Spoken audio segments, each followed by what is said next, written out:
I'll ask for bill introductions. Anybody here with any bill introductions? Seeing none, I have one from the Department of Agriculture, and it's RS 0406, and that's also a bill we did last year, went through this committee and passed. What it does is conservation districts have merged into the Department of Agriculture, so that's under their umbrella, save some time and expertise and stuff to have that all under one under the Department of Agriculture. And that's all it does. It's a lengthy bill, but there's a lot of statutes that need to be eliminated since they all operated independently first. So they merged into the Department of Agriculture. And this what it clarifies what those statutes are going to change. Any other bill introductions? Seeing none, we'll move into the hearing on Senate Bill 27. We'll begin with the reviser. Good morning, committee. Can you hear me? So Senate Bill 27 amends the Kansas Storage Tank Act, which is administered by the Department of Health and Environment. I'm going to start by refreshing your memory on what happened on this topic last year, and then I'll address the three main components of the bill, which are above ground and underground funds, UST Redevelopment Fund and Compensation Advisory Board, and then lastly, replacement reimbursement. So some of you might recall last year that this committee heard and passed three bills. There were Senate Bills 285, 286, and 287, and those were on the Kansas Storage Tank Act. Those bills contained much the same amendments that are in Senate Bill 27, so this should be fairly familiar to you. All three of those bills passed the Senate, and in the House Agriculture Committee were amended into one bill, House substitute for Senate Bill 285. The House committee recommended that bill for passage, but the bill ended up dying on the House calendar when the session adjourned due to COVID. So now I'm going to get into the components of the bill. So first, we have the above ground fund and the underground fund. Currently, above ground storage tank fees are deposited in the storage tank fee fund, but underground storage tank fees are deposited in the state general fund. Senate Bill 27 would direct those underground storage tank fees to also be deposited in the storage tank fee fund. Additionally, currently, the maximum liability for both the above ground and underground funds is $1 million for an environmental release. Senate Bill 27 would increase that maximum liability from $1 million to $2 million. And then finally, with regard to the above ground fund and the underground fund, those are both currently scheduled to sunset on July 1 of 2024. This bill would extend that sunset date to July 1, 2034. Next, I'll talk about the Redevelopment Fund, Compensation Advisory Board, and the UST Redevelopment Fund. So currently, that advisory board and the fund are scheduled to sunset on July 1, 2024. This bill would extend that sunset to July 1, 2032. And then lastly, for replacement reimbursement, currently, if an owner replaces a single wall storage tank system with a secondary containment system, that owner can apply for reimbursement for replacement costs for up to $50,000 if that reimbursement occurred prior to June 30th of 2020. This bill would increase that reimbursement, that maximum reimbursement from $50,000 to $100,000. And additionally, the bill would extend the sunset date on that provision from June 30, 2020 to June 30, 2030.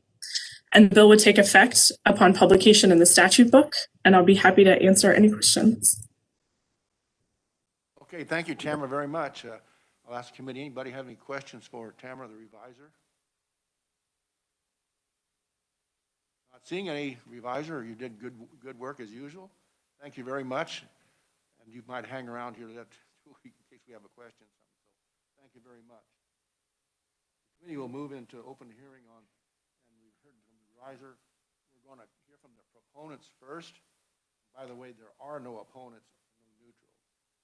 So I will ask for them throughout the meeting just to make sure that one comes on remotely. So we'll begin with proponents. The first one on the agenda is Mr. Chairman, I'm sorry. Can you speak more into the microphone, please? We're having a hard time hearing. Yeah. Okay. Sorry about that. Sure, I can do that. Thank you. Thank you. You can't tell whether you're too loud or too quiet anyway, so, but we'll get it fixed. Okay, thank you. Mr. Pallas, as a proponent, welcome to the committee. Thank you, Mr. Chairman. If you don't mind, I may take this off for my Go right ahead. testimony. It's great to be here today. I'm a little disappointed we don't have standing room only for an underground storage tank bill, but I guess we'll have to deal with that as we go along. I am Tom Pallas with Fuel True. We were formerly known as Petroleum Marketers Convenience Store Association of Kansas. And we stand in support of Senate Bill 27. Tamara stole all my thunder with everything in my testimony. You've got 2 or 3 pages of what we have. This bill is very, very similar to what we had last year that passed out of here and passed the Senate 39-1. Basically, it's 3 different programs. The Underground Storage Tank Trust Fund. The trust fund itself is kind of like the granddaddy of them all. That is what everything feeds off of.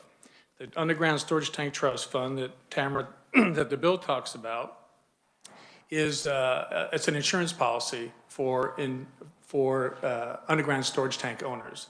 So all these years, if you've ever tried to get pollution insurance, it's been pretty almost impossible.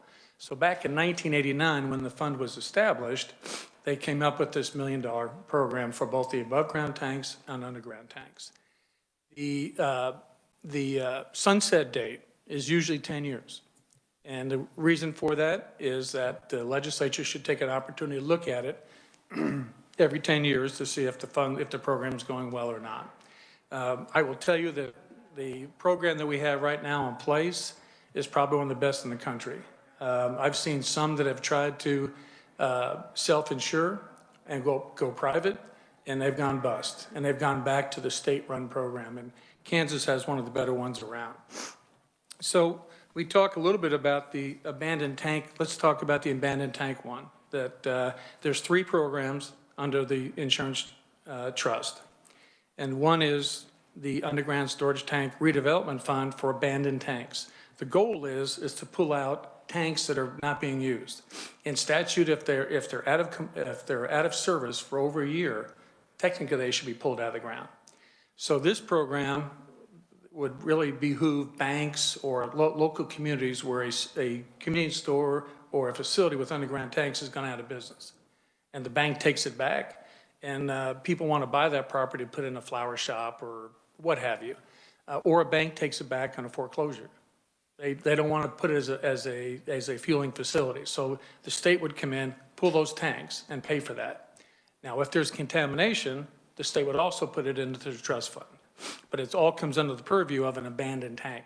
Now, if I own that facility, me personally, and I have these tanks in the ground, I cannot apply for that program because I'm the owner. They're not an abandoned tank, okay? So that's the abandoned tank program, and that sunsets in 2024, and we have it going to 2032, which is different than the original trust fund, which goes 24 to 34. That's the 10-year program. This program goes to 2032. Why is that? If you decided to fold this up, the remaining funds that are available in that program would go back into the trust fund. It's all administrative reasons for that.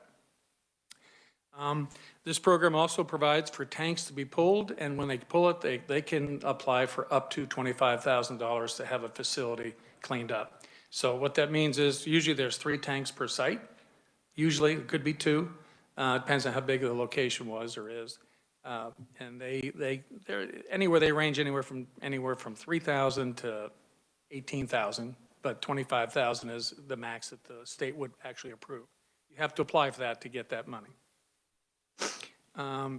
Next one is the storage tank trust fund that for single wall to double wall. Single wall tank is just what it sounds like. It's a steel tank, and it's covered by dirt around the edges, and that's it.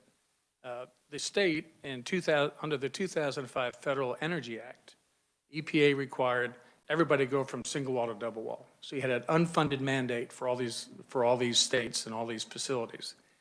So we visited with the state and said, this is expensive.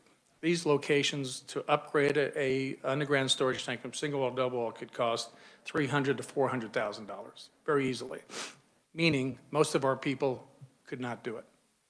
So when they pull that tank, the cost is not just pulling the tank out of the ground.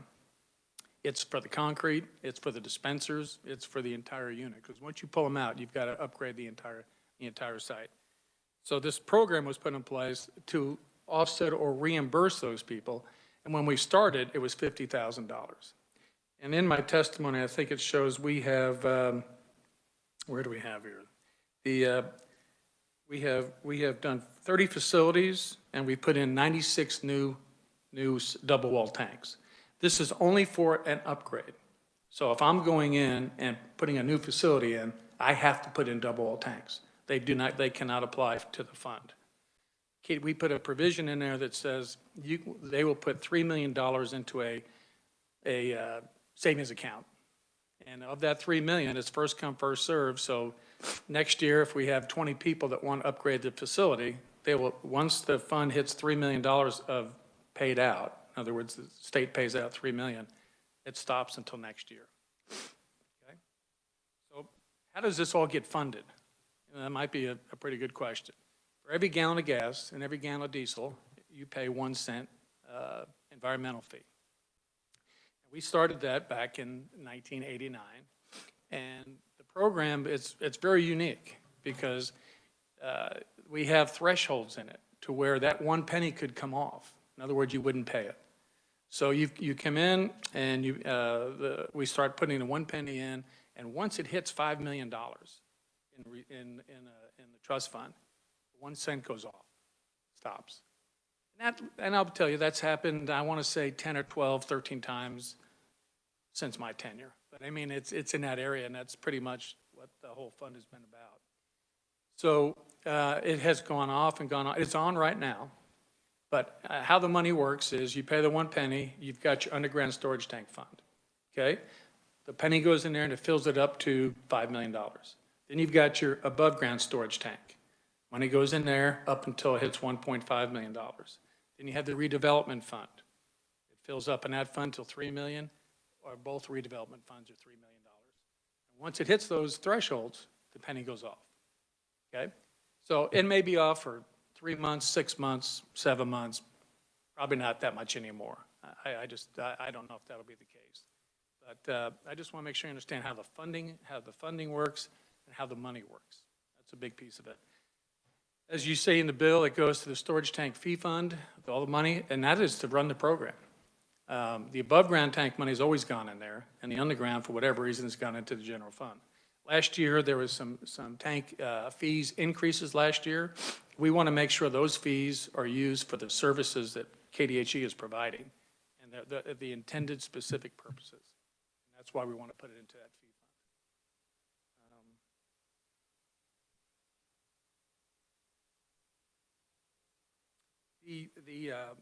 Now the insurance trust, the granddaddy of them all, the big one, that's where all the money goes. That's what starts it. The underground storage tank trust fund.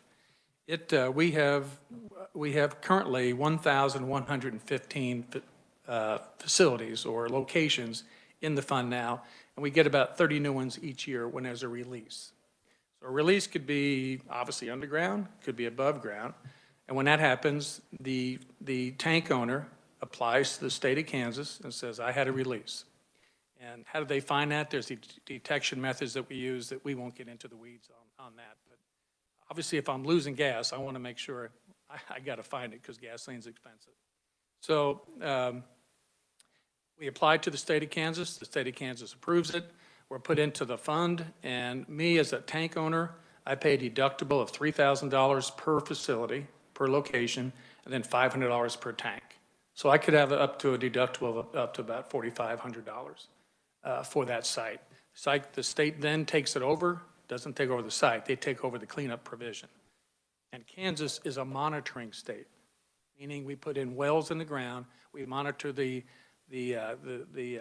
severity of the contamination. When the contamination gets to a certain level, that's when KDHE has the opportunity then to dig up the tanks or dig up the area, clean up the site, and close the site. But most, if you go to a fueling station or a gas station, you'll see these little covers around the place. Those are monitoring wells, and they monitor the severity of the pollution at that point in time. But our goal with the state is to keep the environment clean. And this is a great example of working with the agency and the state of Kansas with private industry to, one, keep the environment clean and keep our people in business. With that, Mr. Chairman, I can answer, I'll try to answer any questions you may have. I'm sure you're all experts now in underground and above ground tanks, but I'm happy to answer any questions. Okay, thank you very much, Mr. Pallas. Committee, you want to ask any questions of Mr. Pallas on the Senator Ware? Hi there, Tom. So how often approximately does KDH&E monitor? How often do they come around? Well, what happens is if you get put into it, I mean, if I find pollution on my site, is that what you're asking? Or inspections. KDH&E inspects the site. That's a self-reporting method to where the facility owner, the underground tank owner, above ground tank reports to the state that I had a release, and they report that. That's how they get into the fund. Am I answering your question correctly? I guess. You can But we proceed, let's see. But we also, the state of Kansas also does site inspections, and they do them annually, and they'll write people up for, things that are incorrect. We have companies out there, as you can imagine, it's a great opportunity for a business to go out there and do a walkthrough and say, hey, this isn't right, your shut-off valves don't look right, you don't have a fire extinguisher, all sorts of things. But they also check your log, we call it statistical inventory reconciliation. It's like a checkbook. I put $1,000 in my checking account, and I pay out 500. I better have 500 gallons in that tank, and we have monitoring that watches that. Okay. Okay, backing up on so the tank owner has a spill or whatever it is, and he contacts the state, and that's that KDH&E then? Yes, sir. Okay. And then they direct you to the underground trust fund, so you can. You file an application for it, and the state of KDHE approves it. And once they approve it, you get into the fund and you pay your deductible. And then as the fees come up, the state of Kansas reimburses the facility owner for those charges, allowable charges. And KDHE has, they tell you how much they're going to pay. I mean, we used to do we had a geological company with and the KDHE is not going to want to hear this, but we used to have our own geological company would come in and do the monitoring, but we couldn't make any money at it because we weren't getting cost of living increases and drilling, whatever. So they are they're very strict on what they pay out, but it's also the only game in town for an underground storage tank owner to get pollution and coverage. Yeah. Okay. Committee, any other questions? Senator Straub. Thank you, Mr. Chairman. I do have one question. What constitutes an abandoned tank? If a property has been out of commission and for sale, is it abandoned yet, or is it not abandoned until? Actually, it's abandoned until, I'm sorry, did you finish your question? Okay. It's abandoned until somebody starts putting fuel back in that tank. So for instance, you buy my location. I have gas in the tanks, and you buy my location. You're not going to put gas in there. So you sit there, and obviously the tanks are drained probably by then. You can apply for the coverage, and you can have it pulled.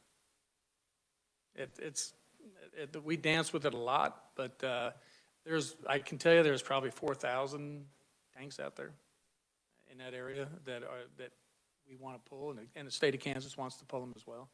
But I won't say they're flexible.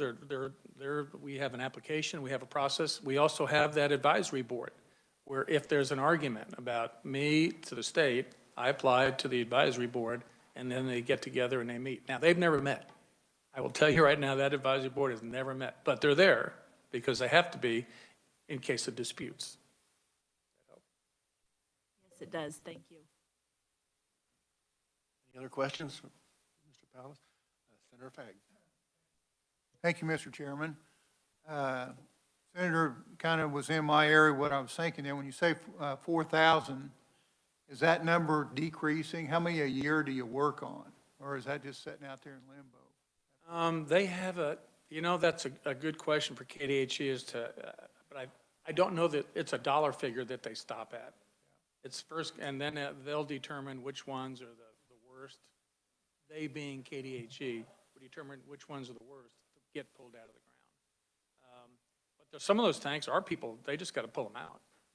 And they need that, and they're putting, KDHE will send out a letter to them saying, your site's been out of commission or out of service for 2 years, 5 years, 10 years. You need to pull that tank.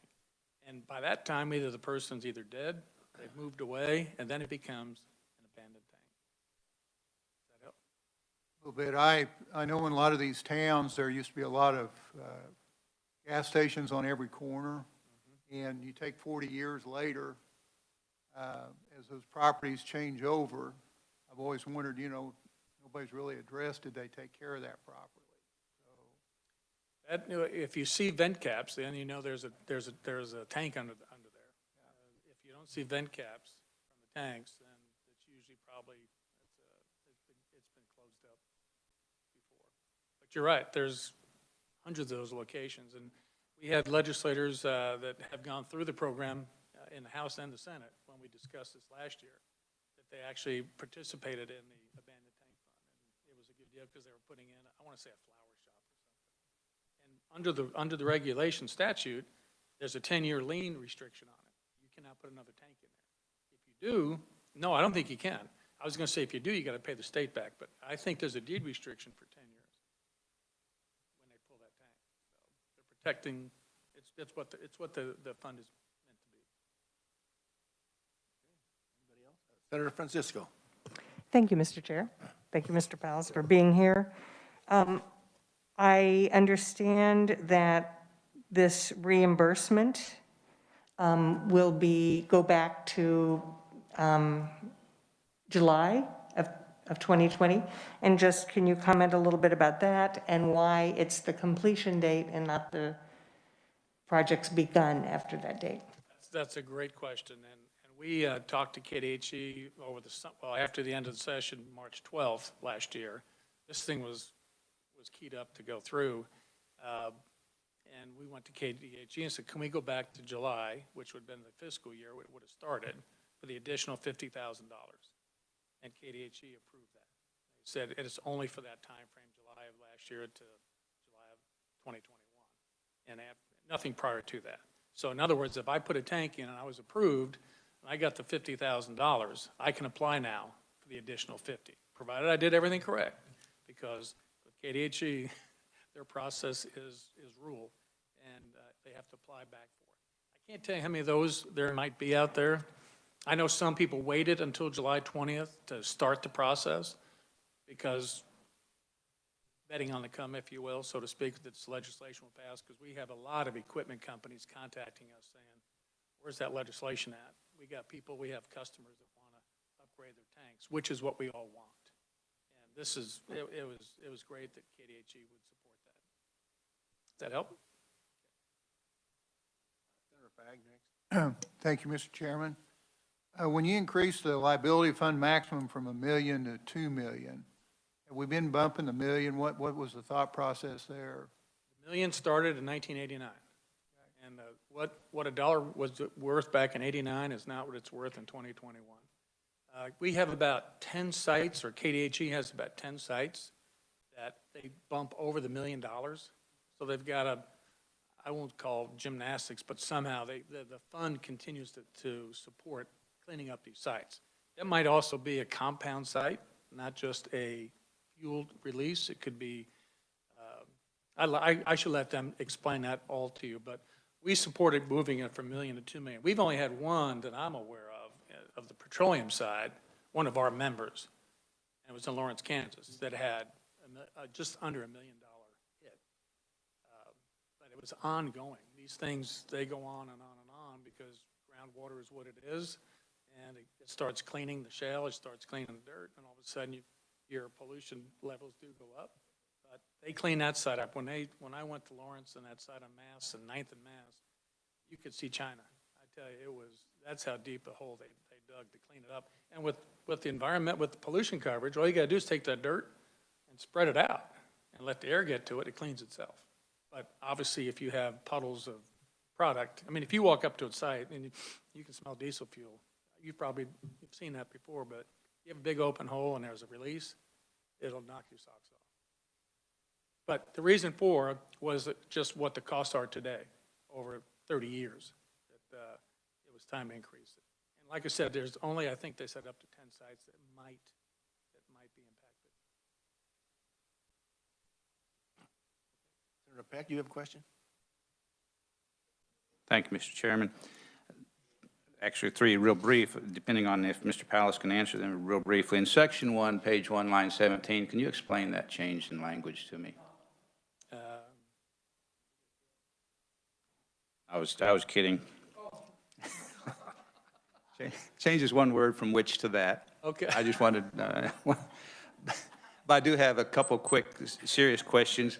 You mentioned that there have been, in your, I don't know, 50, 55 years or so in your position, there's been 16, 18 times we have reached the maximum amount in the fund. What happens to that penny when we no longer need it? Where does it go? Do consumers? In other words, the consumer saves a penny a gallon, basically. That's what happens. So when we hit $5 million, so for instance, you're paying $2.15 today. The fund goes off, you'll pay $2.14 at the pump. Okay, so really, consumers hardly even know what's going on with this. As far as User fee, I'm sorry. As far as on, in Section 4, the dollar amounts, it talks about the one release, it's bumped from $1 million to $2 million, and then it talks about an owner or operator with 100 or fewer and so forth, an annual aggregate of $1 million. So I'm wondering if an owner can stretch this over 2 years and get $2 million. How does that work? It says that it's an annual aggregate, and I don't know what annual means. I don't know if it's fiscal year, July to June, or if it's January to December, or how it plays out, and because it talks about the different levels of funding that can be received, and I just don't see how these numbers don't all fall out or add up. I'll do my best to answer that one. You've got a tank owner, he applies for the coverage. You have some that are self-insuring, okay? So for instance, a large C-store, Quick Trip, Casey's, some of those types of people, they self-insure. They're not involved in the fund. They don't have to apply to anybody. They just clean up themselves, take care of it. But most, 99% of our people would be applying for this program. $1 million, that would start from the inception of the release for a year from that, at that point in time. So I apply for the fund, and the release occurs on July 1. I have a year from that time frame. It's not a fiscal year or a calendar year. It would be from that point to that point. That's about the extent of my expertise with regard to that section of the bill. I would think KDHE might answer that one better than I. Okay, that's fine. Thank you, Mr. Chairman. Any other final questions? By the way, Senator McGinn is with us remote, so I want to make sure he's here. So, just so we can hear her if she needs a question. I haven't heard yet, so anyway. With that finished, thank you, Mr. Pallas. And then we're ready for our next proponent, Sharon Morgan, and she's supposed to be here on, there's the Senator. There we go, so. Sharon Morgan will be remotely, her testimony as a proponent. Sharon, can you hear us out there? Yes, I can hear you. Can you hear me? Yeah, barely. A little louder, please. So Okay. there you go. Welcome to the committee. Thank you.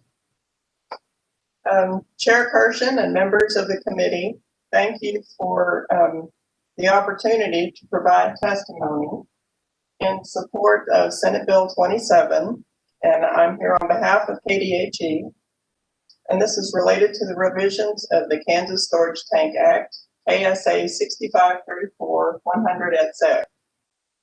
The KDHE Bureau of Environmental Remediation is responsible for protecting human health and the environment from releases of hazardous substances, petroleum products, and other pollutants. The Bureau manages several remediation programs with the goal of cleaning up contamination to reduce or eliminate the risk to human health and the environment, as well as return impacted properties to useful, productive use. As proposed, Senate Bill 27 amends the Kansas Storage Tank Act as necessary to ensure KDHE can continue to manage these storage tanks programs now and in the upcoming years. In general, our goals as proposed are to extend the existence of the underground storage tank, above ground storage tank, and redevelopment funds, to increase the maximum cap for reimbursement of cleanup costs from $1 million to $2 million per release, to increase the maximum amount of reimbursable underground storage tank replacement costs from $50,000 to $100,000 per facility, and to direct the deposit of collected underground storage tank fees to the storage tank fee fund instead of the state general fund.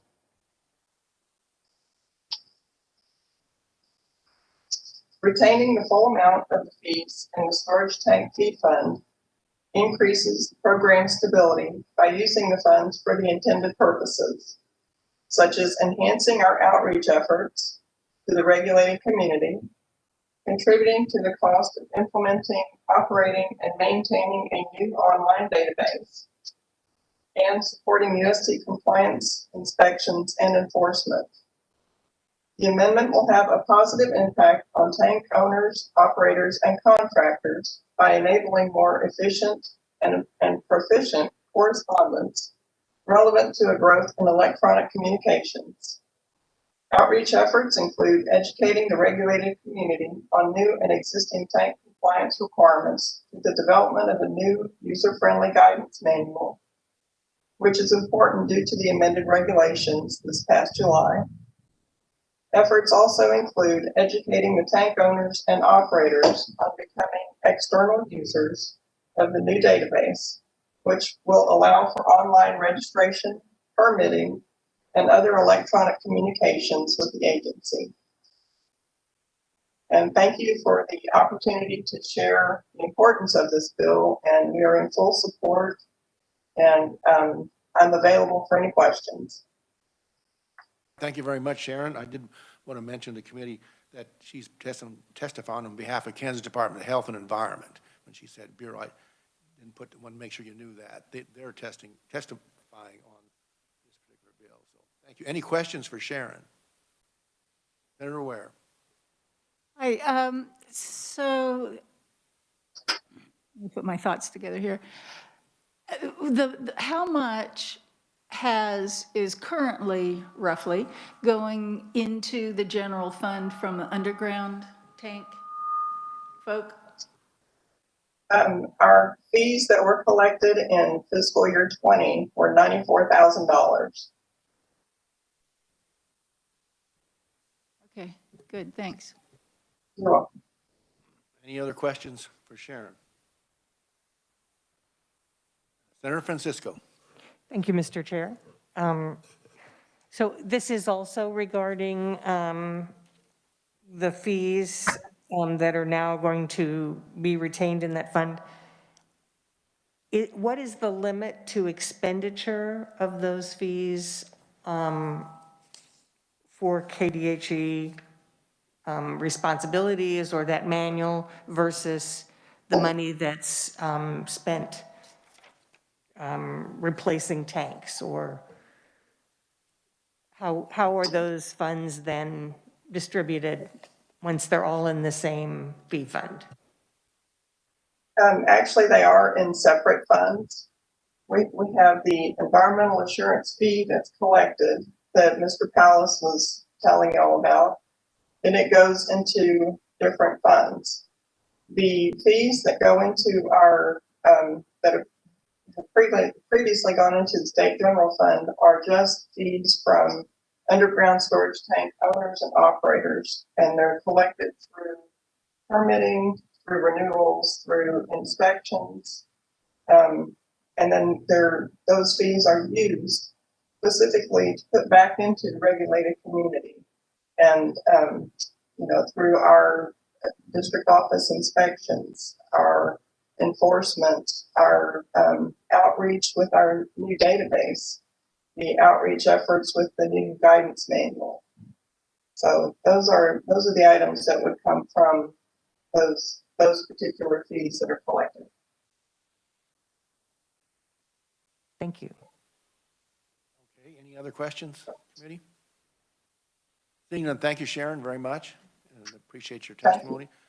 And in our agenda, you'll notice we have written-only testimony from Shahira Stafford from the Kansas Cooperative Council, and Randy Stuckey is written proponent from the Grain and Feed Dealers Association. So those will be written. We should have a copy of their testimony.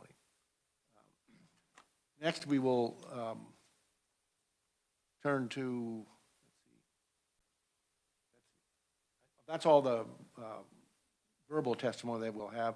I need to ask if, are there any neutral testimony like to be mentioned today? Seeing none. Is there any other opponents? Are there any opponent testimony? There are no opponents. With that, we will close the hearing on Senate Bill 27. And that will, majority of our business will be concluded. Therefore, so you may have noticed tomorrow is pro forma day, and we originally had scheduled a meeting for this committee to do final action on this particular bill. But the way it turns out, if folks want to leave this afternoon or this evening and skip tomorrow, then that wouldn't be very feasible. So I was going to ask the committee if no one objects, we'll take a final action vote on this bill today if we get a motion. So is there a problem with that, or do you want to wait till next week? Senator Francisco. Thank you, Mr. Chair. I'm comfortable with that because this is a bill that the committee heard last year, although we did hear it as 3 separate bills. I think I was asking why they had to be 3 separate bills.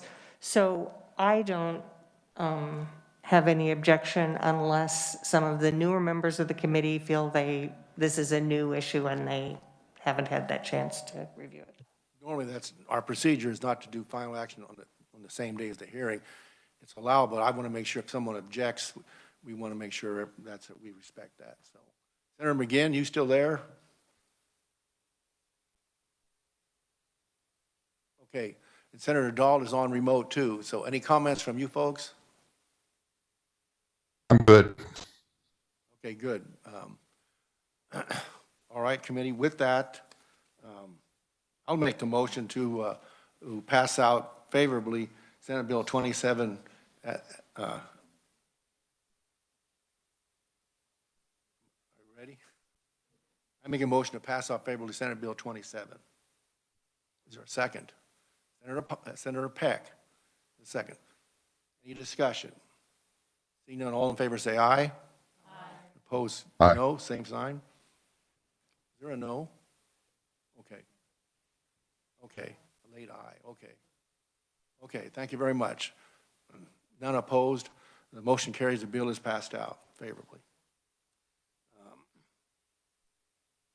Committee, one other thing, housekeeping, I guess you might call it, is next week we'll put out we already have an agenda out there, but we're still taking bill introductions, and we've got 3 other bills that we have been introduced in this committee, but have not been read in yet. They said the revisers are kind of overwhelmed with all the other stuff they're doing. So as soon as they come back, we will have to hold hearings on those. So we don't have any scheduled hearings for next week until I find out if there's something comes across the desk today yet. So with that, we will not meet on Monday then, give you a Monday break because I don't have anything but bill introductions. In the Department of Ag, I did theirs already. So that's the way we're going to proceed.